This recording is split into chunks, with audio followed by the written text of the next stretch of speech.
fusion markets. To start the replay mode, you can either scroll back in time to the place where you'd like to start the backtesting.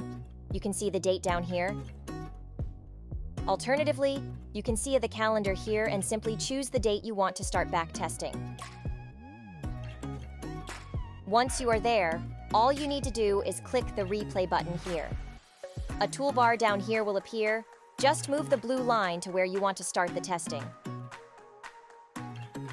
At the bottom, you will find the bar replay buttons that enable you to control the playback.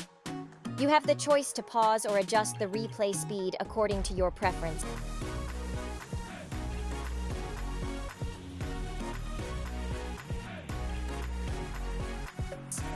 To exit the replay mode, just click the X button found here.